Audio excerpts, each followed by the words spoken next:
In this video, I'm going to discuss several techniques and ideas you can use to get more out of your studying for tests. And right at the end, there's one that I think a lot of students aren't aware of, but all students can benefit from.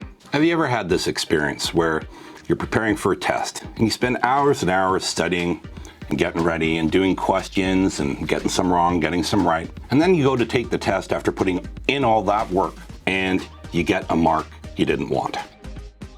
I think this is one of the most discouraging things for students, and certainly I've had many students come through with this problem. That is, they put in the work, but they don't get the results. So the question is, why should you keep putting that effort, or how do you keep putting that effort in order to actually achieve results and marks that make a difference? So I think there's a couple of important things to understand here. The first is that when you take a test, whether your mark is good or bad, a test is very valuable. It's very valuable because it gives you feedback on what you know and what you don't know.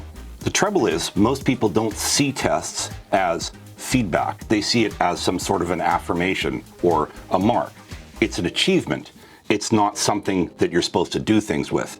But actually, that's what the purpose of a test is. I often tell my students, when you get out in the real world and someone hires you for a job, very often there'll be a period where you're temporarily hired, and they're going to put you in situations in which they know you're going to fail. This is a test.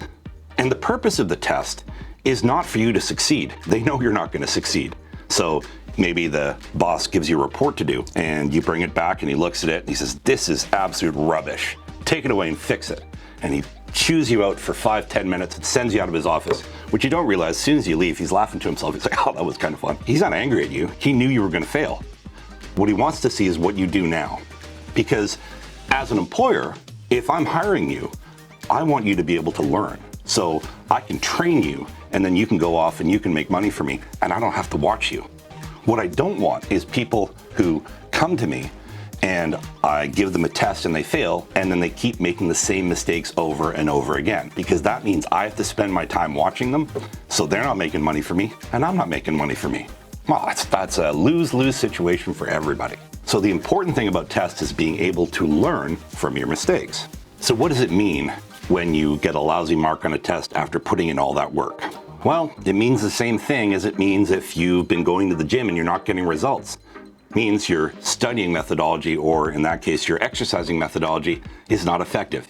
You're not doing the right exercises, or you're spending too much time on the wrong exercises, or you're doing some exercises that are helpful, but maybe you're not eating right at the same time, right? Something is out of balance. So in the same way, if you're working hard and not getting results, it means there's something wrong with your studying methodology. So what are some things that could be wrong with your studying methodology? There's a great number of them, but we can go through a few. Number one, are you doing the right questions? Ideally, the questions you're doing when you're studying serve three purposes. The first is, they show you what you don't know and give you an opportunity to work on your ignorance. So if you're doing your homework and you're flying through it, you better be getting 100% on the test. If not, that means you're doing the wrong homework questions. You're doing questions that you already know how to do, not the ones that are on the test that you don't know how to do. So you want to find questions that are challenging, that force you to learn things you don't know. Second important thing is that your teacher is getting those test questions from somewhere. They may be making them up, but in this age of the internet, oftentimes they're coming from some test bank or some website. You could do some research to try and find questions that are similar to the ones that you're finding on your test, because the more similarity there is, obviously the better you'll do on the test. The third question to ask yourself is, when you're doing your homework and you're getting your questions wrong, who are you going to for help? Maybe you've been going to your friend for a while. So how do they do in math? Is their advice helpful to you? Maybe you're not going to someone who's giving you good advice. If you're getting help from people and that help isn't helping you, you need to find someone else to ask those questions to. One really important thing that I want you to be aware of is that people who are most successful on tests are people who are self-aware. So you constantly have to be looking at yourself, looking at how you're answering questions, looking for patterns in mistakes that you're making. When I was doing math and learning math homework, I was able to score 100% on many tests.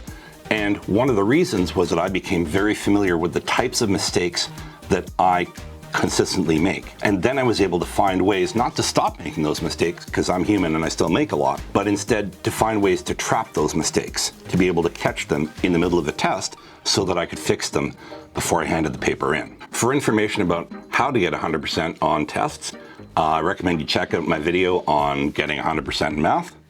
And if you want more on how to do homework well, I would check out my video on doing math homework.